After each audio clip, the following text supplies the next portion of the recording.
Hello and good afternoon, and welcome to Noonday Meditation and Contemplative Prayer Power Hour, where we have been gathering together ever since the beginning of this pandemic as a refuge, as a sanctuary, if you will, to love and support each other through this crisis, to get out of the drama of this life. And we made it. We're on the other side of this now. And it's so great to be on this journey together with you and continuing this journey. But I think we're on the other side of this crisis. We are building and growing a new world of love and generosity and prosperity. None of us are the same as we were before the pandemic.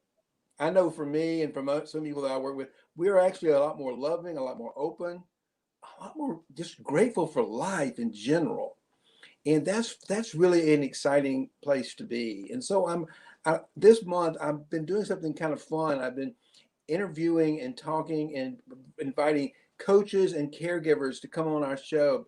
Extraordinary coaches and caregivers. From some people that we're actually a lot more. Come and join us and talk about what they're doing and their transformation and what they're doing to help and move this world into a better way of being. And I want to apologize for something. I don't know what happened, but my camera on my regular laptop just died just before I was about to go live. So I am coming today to you from on my iPad and on Wi-Fi. And it may not be quite as good as it is in the past. So for that, I'm so sorry. But I hope it's not going to stand in the way of this wonderful conversation I'm getting ready to have with my friend Chris Cooper. Chris Cooper is a coach, and I met him just a few weeks ago. He was hosting the Gay Coaching Alliance virtual conference, and I was so blown away, really, by the way they made this conference come off, and that inspired and motivated. I said, I got to have you come on my show and talk about what you do and how you're helping people and how you're changing the world and making it a better place for everybody. So I'm gonna get quiet here now, and I'm gonna just open it up for Chris. And Chris, you need to unmute your phone. I see you're still muted. If you need to, maybe, yeah, there you go. I'm gonna invite, and also I want to invite you, if you're listening, do me a favor and just type into the chat. Let me know you're here. Give us your name so we can, I know who you are, because all I see is a number on the board, and I really want to know who you are. I want to know your name. So, and if you have any comments for us, we'll be glad to take a minute and stop and say hello and answer your questions. So, Chris, I'm going to get quiet now, and I'm going to give this over to you and let you tell the world how you got here. Yeah, thanks, Martin, and thank you so much for inviting me onto your show. It's a real pleasure, a real honour to join you today for this. And likewise, it's been a real pleasure to meet you at the recent Gay Coaches Conference and get to know you and be part of this fantastic show that you're doing. So yeah, it's great to be here today. So yeah, so in terms of me and giving you a little bit of a background to me and the work that I do. So I've been working in coaching now for coming up to 6 years. And I've had a real kind of journey of different transformations that I've got through in my life to get to this point. So the work that I do is primarily as a career coach and also in conscious leadership as well. And really, there's different phases that I went through in my life, lots of different career changes that I had, which led me to the point where I am now. And I'm really passionate in the work that I do about helping other people to find that sense of fulfillment within their careers, to feel like they're fully aligned, fully congruent with their values, and making sure that in terms of the way that they spend so much of their time, it's something that really, is part of what they do, where they feel that passion for that. Because I've seen so many friends as well as my clients get stuck in jobs which they really don't like doing, some cases really hate doing, and I've been in some jobs in the past whereby they were great at the start, and then it kind of transformed along and got to a point where I wasn't happy. And with the last job that I was in before I do what I do now, I was reaching the point of burnout with that one. So because I've been in that situation and seen it so many times, I kind of recognise that I do have this gift for, or this aptitude for kind of changing careers and finding new ways of doing different things in quite different areas. That I wanted to be able to use that to be able to help people do a similar thing. And then that's developed further into working within organisations and kind of building upon my other passion, which is all about transformation within the world and creating a better world for our generation and future generations. So it's a much fairer place where people are able to thrive. Yeah, I love that. And what a transformation we've all been through in the last year. We've all been through oh, there's my dear friend Mindy. Hey, Mindy, how are you doing? I missed you. You haven't been around in a while, and I'm so glad that you're here. Mindy has been, she's a loyal fan of our show. She's been here since the beginning. And actually, Mindy and I go back to the days when we met when she was one of my food captains at Ground Zero after 9/11. She and I both worked down there together. We had a great thing, got to know, became good friends. And so, Mindy, thank you for joining us today. It's really always a joy to see you here. And I just want to comment on something you said, a couple of things. The word transformation. It is maybe because I'm in the world of coaching, so I hear, and that's what coaches do. We help people transform, and I would define that for people who don't really understand it. What for me transformation was, and it was changing my image of how I see myself in the world, how I see my creator in the world, and how I see the world itself. And I went from seeing, for me as a prosperity coach, I went from seeing the world, meaning myself as being coming from a place of lack and not good enough and not worthy and all those kind of things. And I was actually trying to make money to prove that worth. And I also viewed my creator, God, you could call it. Some people, I do call it God, not everybody does.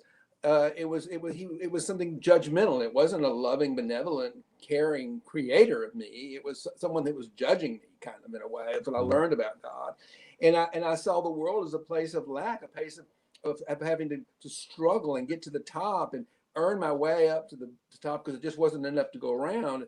And I call that the scarcity mindset. That's just living in scarcity. But having gone through a similar transformation that you did, all of a sudden I realized, wait a minute, all that stuff's a lie. I'm not. There's nothing lacking in me. I'm an amazing, and you are too. We're all amazing. Just being human, just being born in itself is of a. And then that God is. We are that God. We are that. That's our essence. That's the creative, benevolent, loving creator of ourselves. And when we shift that, then all of a sudden the world becomes an abundance of resources to help us and guide us into life and have careers and do things that we love and make a difference in the world. That's what I'm hearing in your story. And right now you're doing something so helpful because I imagine, I hear it all the time after the last year, and I want you to comment a little on this, is that we've gone through a transformation and people had a kind of a timeout and they said, wait a minute, that job, I'm not going back to that job I didn't like. I'm worth more than that. My life is more precious than that. And I got something deeper in me that I need to bring out to the world. And I need a coach to help me figure that out. Would that be kind of what you would do? Yeah, isn't that fundamental to the work that we do as coaches? It's about helping people recognize the strengths that they have within them already, assuming that people have the strength to be able to do this. But people can be in a point where they don't always be able to recognize that for themselves. Mm-hmm. And so the skill in that work is to be able to help people recognize what's there already, the things that they can't already see, and opening their eyes to those strengths, those talents, those gifts that they have, and then being able to utilize those in a way that's different from the way they might have been doing up until this point to create the future that they want for themselves. Yeah, I wonder if you've got a good story of transformation from one of your clients where you got to have that excitement and that feeling. I know for me when one of my clients has that great breakthrough, and I wonder why we call it coaches and caregivers, because we are caring for our clients to get through that journey that's often painful, because we have to look at those parts of ourselves. We have to look at, well, how do we get in that place in the first place? So if you got a good story of a client that you've worked with that's gone from being in one place and all this and through through your love and support and care, you've got them to get through a breakthrough. Tell us, you don't need to tell their name, but you can make up a fictitious name if you like, so we can protect the innocent. But tell us a story or two about some of the occurrences and breakthroughs that would inspire us. Yeah, well, a couple of the guys who I've been working with, which spring to mind. So one guy who just was coming up to 60 years of age when we started working together. He'd been working with the NHS here in London for 25 years. Had done his training as a therapist, but he was at that point of wanting to step out and set up his own business. However, having some of those limiting beliefs and not believing he was good enough to be able to do it, when actually, you know, he was tremendously skilled at what he does, and had done a lot of this work already, you know, within the NHS, working for somebody else. But it can be different sometimes for people stepping out on their own and recognizing that they can do this, and they've got this value, these gifts that they can offer to other people. So through the work that I've been doing with him over about an 18-month period, it's about helping him build up those resources, building up that confidence, to be able to realize that yes, the time is now to be able to start doing this by himself. And then the very practical steps of actually, you know, what does it look like to set up your own business, and then guiding him through that. Because, you know, if you've never done it before, it's quite a hard thing to do. I know for me, when I was taking these steps years ago to set up my own business, you know, it was very much a learning process. I was quite fortunate because being an operations director in an SME here in the UK, I understood what it was like to set up a business, because I'd done that from the inside of another organisation. So it was good for me to be able to help him, you know, on the kind of practical side of things as well.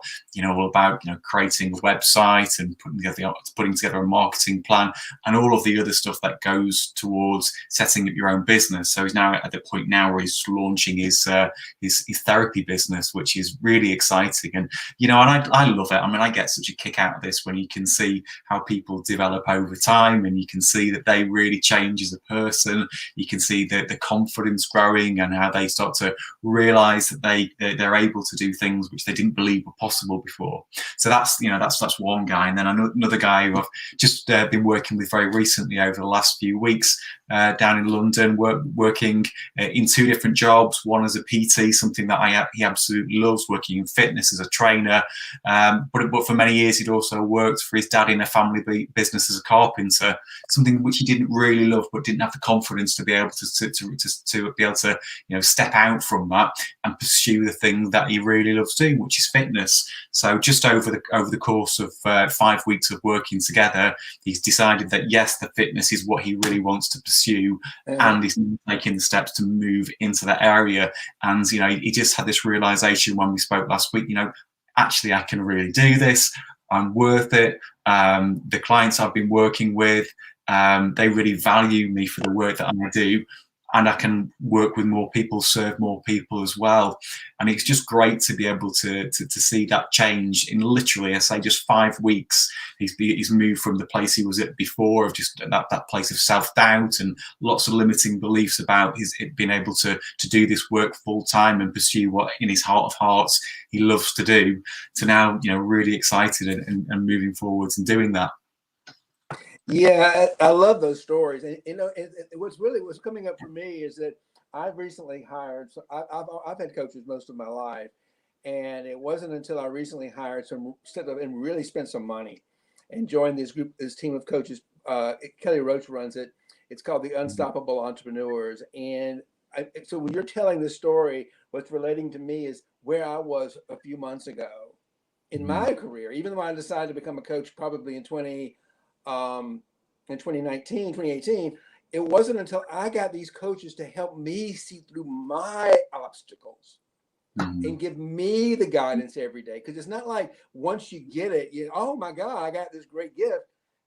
Now what do you do with it? I need some help. I need someone that can see in me, who's been there before me, to show me, okay, this is what you do.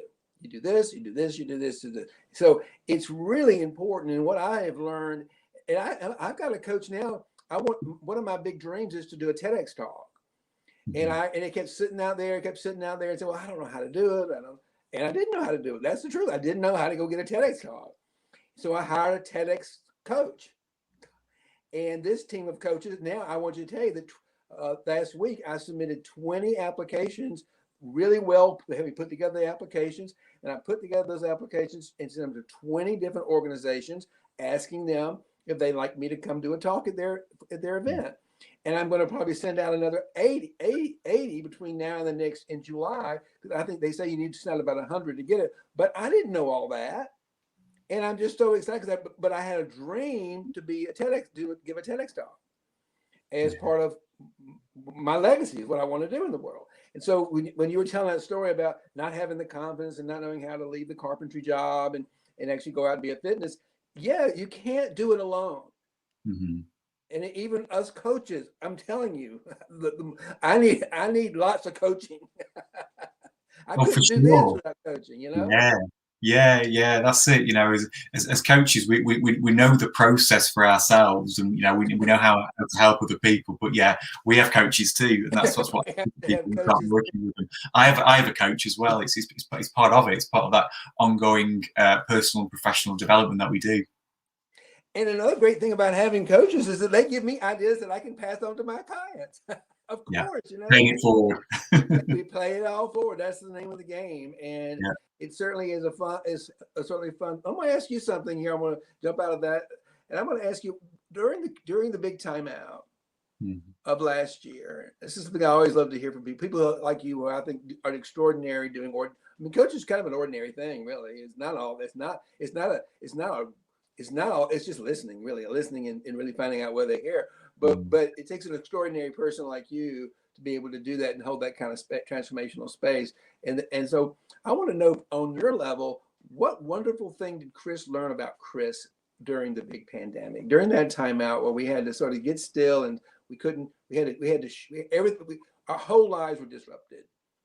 And how are you different? What wonderful thing have you learned about yourself, and how has Chris transformed as a result of the pandemic? I think there's been an element of self-acceptance in certain areas, or being able to filter out more of the noise and just be even more focused on the mission I have in the work that I do. I think there's also an element of me feeling more confident in the work that I do as well, because you know when it all started, around March of 2020, some of the work that I was doing at the time dropped off, because as well as working in coaching, I work in training as well, and delivering training in person, and that was dropping off, and it's easy to think, okay, I'm losing work here. How's this going to be working going forwards? But I actually just needed to trust in the work that I do, and actually my business built up much more strongly within the space of a few months. I had a couple of quiet months at the start of the pandemic, but then soon things built up stronger than they had been before. So it's trusting the process, and when you're on a particular journey and you're really committed to it, things will happen when you put in the energy in that direction. And sometimes there will be a couple of steps which don't go in the way that you want them to go. But it's recognizing, there are a couple of steps in a long journey, and it's actually that whole, the longer term process, which is much more important. Yeah, it sounds like to me you learned that there's a lot of resilience in there, that really when things don't go the way you expect them to go, that you can take a step back and say, well, what can I learn from this? What is it that I need to let go of so that I can get some traction? Because we all get disrupted from there's shiny objects in the world that come our way and all kinds of stuff. And we all get distracted from things that take us off our mission, if you will. So I want you to talk a little bit about your big mission. We mentioned it in the write-up. Talk a little bit about your mission in the world. What do you want to do to what kind of world do you want to help create out there, Chris? Yeah. So for me, it's all around conscious leadership. So that's creating change and transformation for a better world. So leadership, sometimes people think about leadership as just being within an organizational context, but it's wider than that. It's being a leader in your own life and thinking about all of the decisions that you make and the impact that they have not only on yourself, but on your community, society, the world in general, and making decisions which enable you to have the impact on the world that you want to have. So so it's starting with yourself, but then also thinking about from a workplace context, thinking about the work that you do, and then the impact that you can have within that type of role. So working within leaders to change the culture within organizations, so they're actually thinking about all of the stakeholders that are involved, because so many businesses unfortunately do focus on that short-term profit motivated way of working, which just isn't sustainable in the long term. So it's really important for me in the work that I do in helping leaders recognize the importance of valuing the team of people that work there, valuing their clients and their customers and what they want, thinking about their suppliers as well, and also thinking about the role that they play as an organization in the community, and also the impact that business has on the wider world as well. So that's what conscious leadership is all about.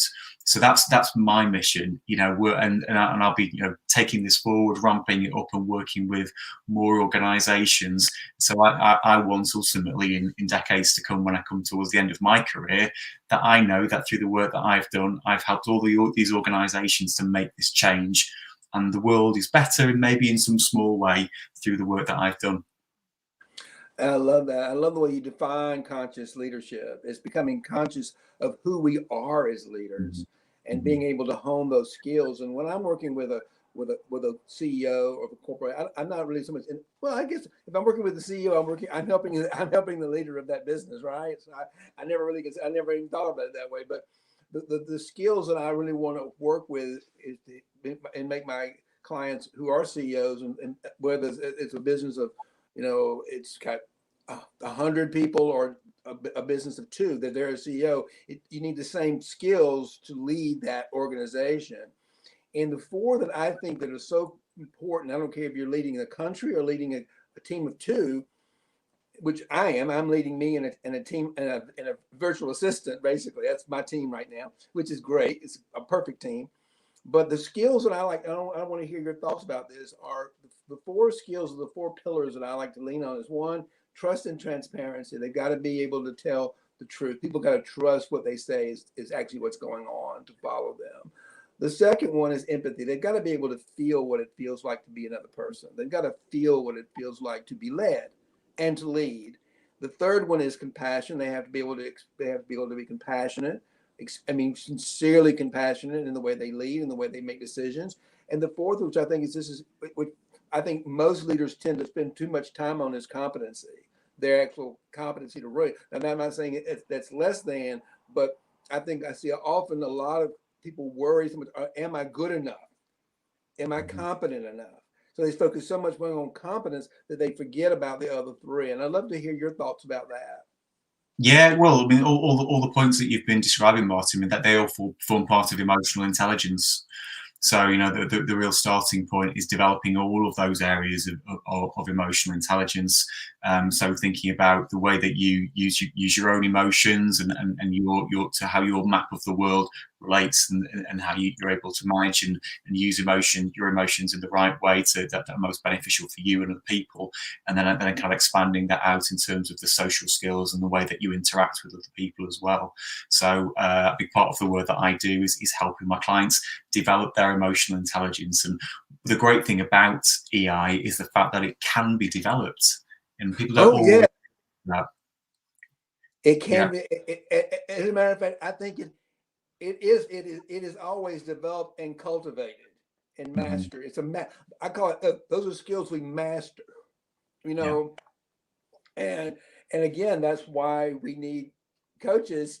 I need coaches to help me master those skills for what I do as a leader. And and you're right. Emotional intelligence is the key to leadership in the world. And if we don't, and I think so many leaders right now, particularly if you're in an illusion that your position is a position of power over others, you're disconnected from your own emotional intelligence, because that's fear you're going to lose power.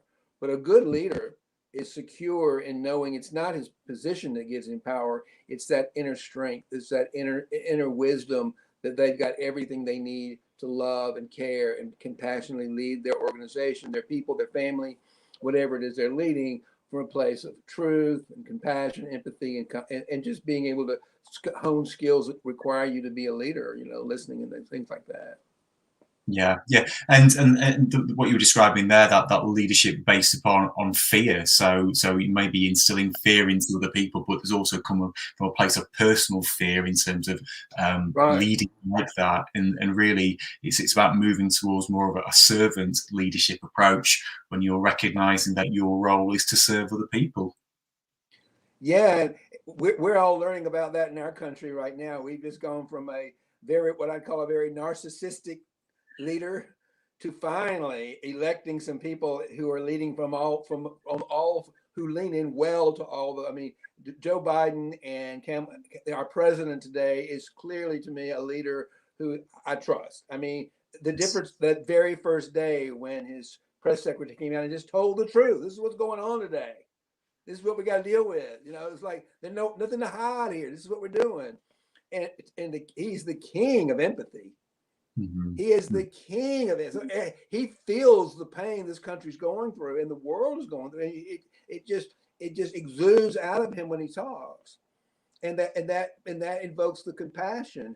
And for God's sake, he's had 60 years or 50, however many years, 60 years or something in government. So he's certainly got the competency to do it. So I just feel really fortunate that we've got, and since America, the truth is we are one big superpower, but we're not. It's not because we're powerful because of our position. We're powerful because we have all those strengths, and I think it's good for the world. It's good for ourselves, and good for the future of humanity that we finally have people leading our country, a president and an administration, and people in power, in positions of power, who have an inner power to lead and move us to a new better world. Yeah. Oh, for sure. I mean, for me, being based in the UK, but when it was the election last year, I've never paid such close attention to a US election as last year. And I echo everything that you say there. It's great that there is now a leader in place who has so much empathy, and I think there's a strength there. The fact that Joe Biden's got so much experience, that he's lived through so many different times, and so he can speak from that as well. And then with having Kamala Harris as well, someone who again I see is I read her autobiography last year, and I feel like she's got so much personal integrity as well in the way that she works as well.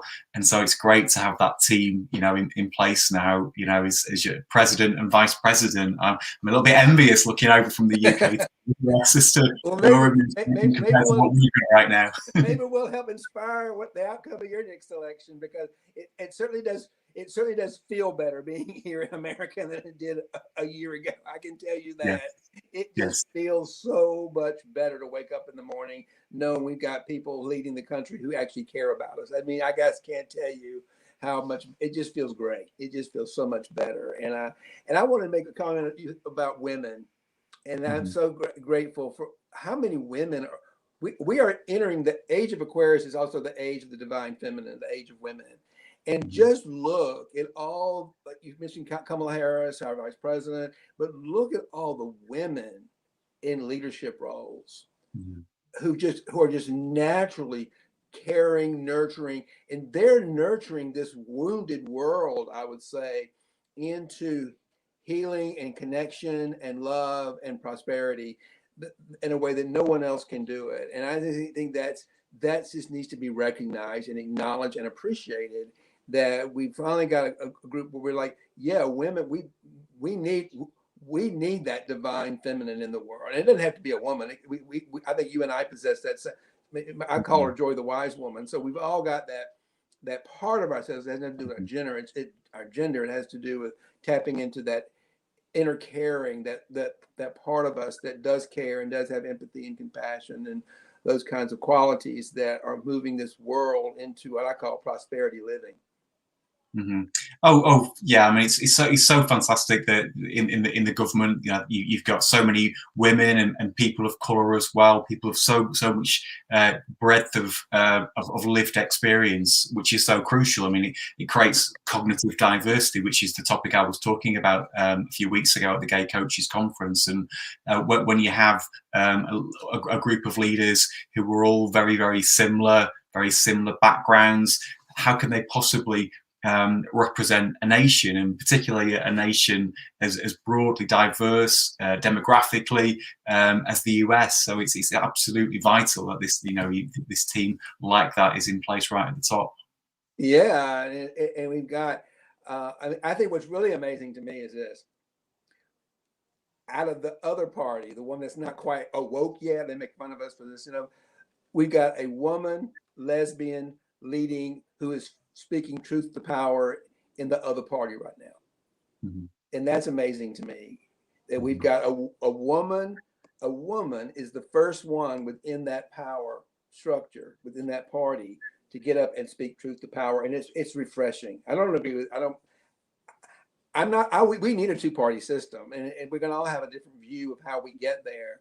But I think Liz Cheney, from watching her, has got those qualities we just spoke about, and she's a different kind. But again, it's a woman, and it's just amazing to me that women are the one that women have the courage right now. I mean, look at Nancy Pelosi. I mean, she is a powerhouse. She's a fierce powerhouse. And you put her personal power in her position of power, and they're changing the world. They are changing the world. Yeah, standing ovation. I can't believe I'm saying this about Dick Cheney's daughter. I mean, but let's give her a standing ovation for stepping up and speaking truth to power, because we need that. We need a two-party system, and maybe even a three-party system. We need people who will take those four qualities we just talked about and lead the world. And in our organizations, we have the woman who runs General Motors. She came out and she said, we're gonna have electric cars by 20 whatever in some short period of time. It's not about regulatory. It's like it's good business. Yeah, well, it was really interesting to read a piece of research which was done sort of late summer, early fall last year, and it examines the countries who had done best within that first wave of the coronavirus pandemic, and it showed that the countries that had female leaders, generally speaking, did a lot better than those with men as leaders. They tended to have a long-term approach, and yes, look at New Zealand. I mean, they set the world on fire. Well, I can't believe it. I'm looking at the clock, and I knew when I got on the phone, I knew you and I would have if we got going, it would be hard to get quiet. But now is the time for our meditation time. So I'm going to invite you to just sit back and relax and be my meditation audience, if you will. It's much easier for that. And I'm going to guide us through a 20-minute meditation. And it's going to look a little bit like this. Hold on a second. I'm just trying to fix something here. Say, okay. I don't know why that's not working, but we're going to see. Anyway, all my technology today, Chris, just seems to be giving me a difficult time. But we don't need to. Oh, there's the bell. So what we're going to do is we're going to do something called centering prayer. And what that means is we're going to center all of our energy around the heart space. We're going to move from all of our thinking and plotting and stories in our head. We're going to actually consciously, with the help of the breath, we're going to move our awareness into heart space, because the heart space is where we connect to everything in life. It's kind of a beacon, if you will. And so one of the things we do is, people think when you meditate that you're actually going to stop thinking. Well, you're not going to stop thinking. People are, as long as you're alive, you're going to think, and you don't want to stop thinking.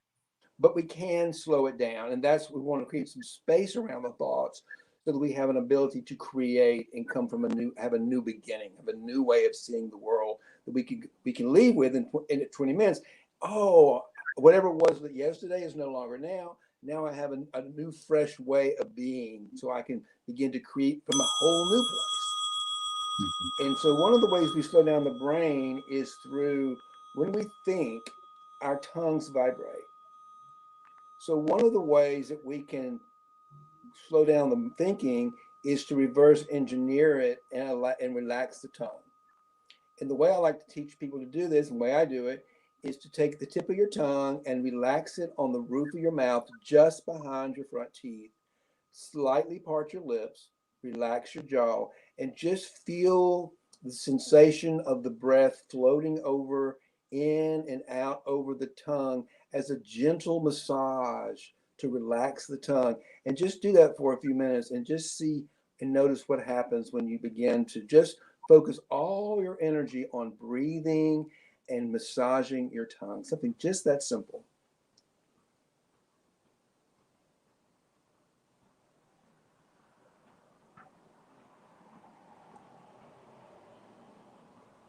And if a thought comes up, just go back to breathing and relaxing the tongue and massaging the tongue. And we don't have to do anything but just be still for a moment. The brain's just running around, and just ask it to quiet down a little bit and use the breath to kind of distract it. Come back to breathing, come back to massaging the tongue, getting real present to just this moment, because this is the only moment there actually is. And the closer and closer and closer we get to this moment with our breath, the wider and the wider our heart becomes. We actually expand the heart with the breath. So just allow yourself to get still and breathe. There's nothing else you have to do, no effort whatsoever, no place you have to get to, just letting go. Just letting go of any thoughts in our heads, any beliefs and judgments. And as you're getting still and you're breathing, just notice any emotions you might be feeling in your body right now. We actually carry emotions in our body. So just kind of breathe and kind of begin to sort of scan your inner landscape. Notice any breathing or any tension, any feelings you might be having. Could be feelings of joy. Could be feelings of gratitude. Could be feelings of shame. Love them all. Welcome them all. Hold them all like little children, because they're your feelings. And they deserve to be loved, each and every one. So just breathe. And we're going to do 3 what I call belly breaths to just create a little bit more space inside ourselves. And that looks like this. With our belly muscles, with the muscles in our belly, we're going to pull the breath in through the nose and through the mouth. We're going to gently massage the tongue with the breath, bring it down into our throats, expand the heart, and with the belly muscle, pull that breath deep into your belly to anchor yourself in the chair. Ready? Let's go.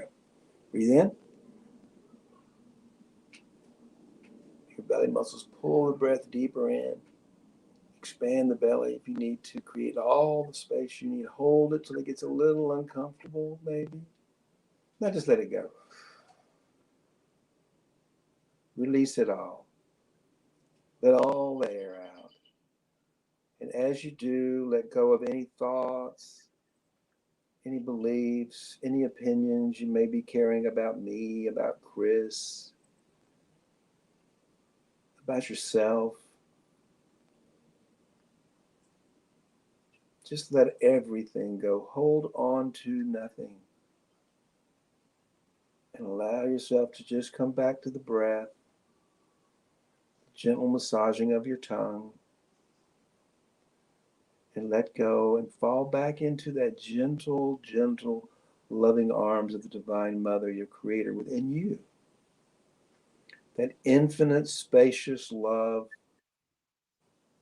infinite love, creative energy. Just allow that to be. You don't have to do anything or look for it. Whatever that is, it's unique to you because that's you. We're going to do there's that bell. Allow the bell, the vibration of the bell, to pull you inside deeper. And we're going to do another belly breath. Ready? Pull the breath in through the nose and the mouth. With the belly muscles, pull it down deep into the belly and just hold it for a second. A little bit more in, make more space. Let it all go. And again, let go of any thoughts of which you might be ashamed, any beliefs that you have judgment about being good or bad, right or wrong. Don't hold on to anything. Let go of everything. Just let it all go. And just allow yourself to be content, just being alive in this moment. Breathing, the gentle rise and the fall of the rib cage.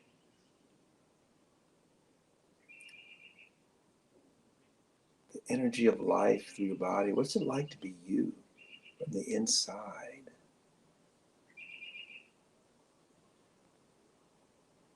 We're going to do one more belly breath.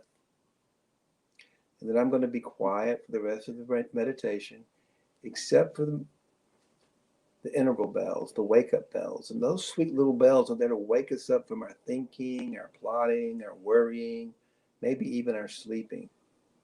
So when you hear the bell, the invitation is to just, wake up, let go of any thinking, and just fall back into love. So you ready? Here we go. The one last belly breath. Pull with your belly muscles, pull the breath in through the mouth, and through the nose, across the tongue. Open the heart a little and then pull it deep into your belly.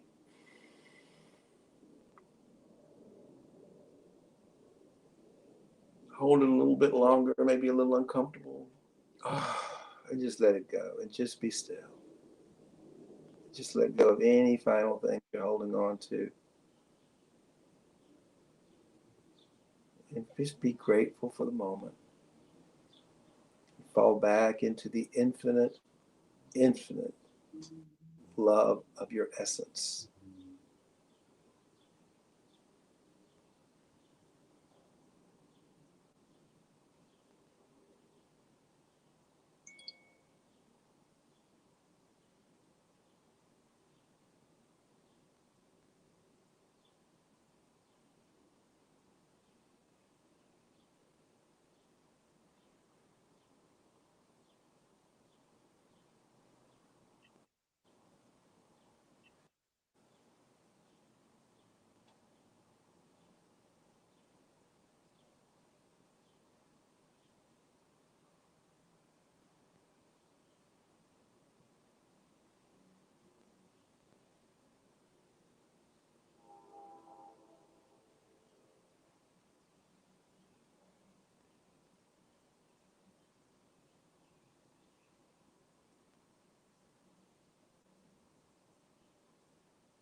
there's that sweet bell, that interval bell to wake us up from our sleeping, our thinking, our worrying, our stories.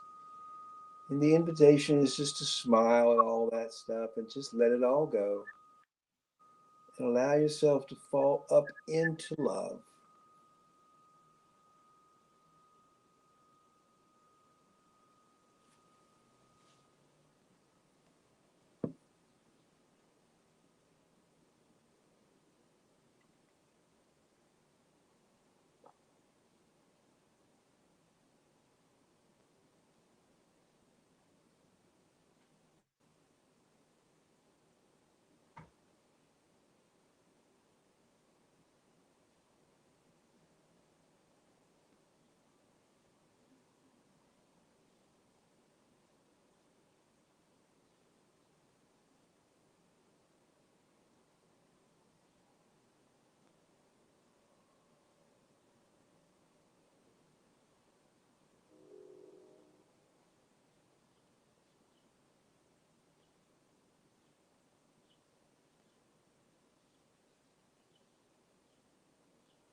There's another one of those interval bells to wake us up so we can reset.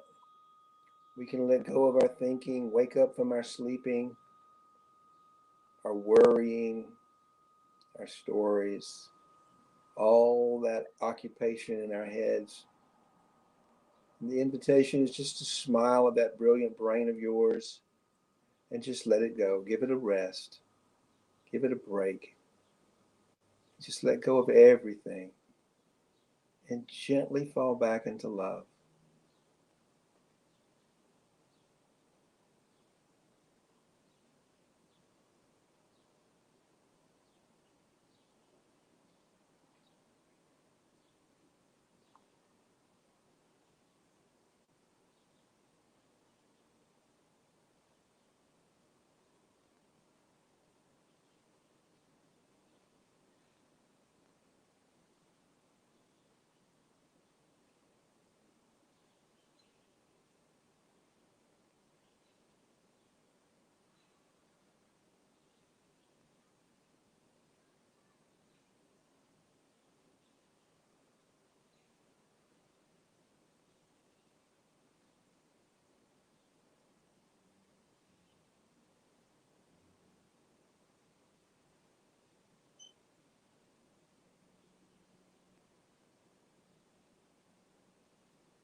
And that's the bell. Bring us back to down. Bring us back to the outside world. Maybe a little more grounded, a little more open, feeling a sense of power. Less caught up in our heads and our list of things to do. Maybe we have a new list of things to do now.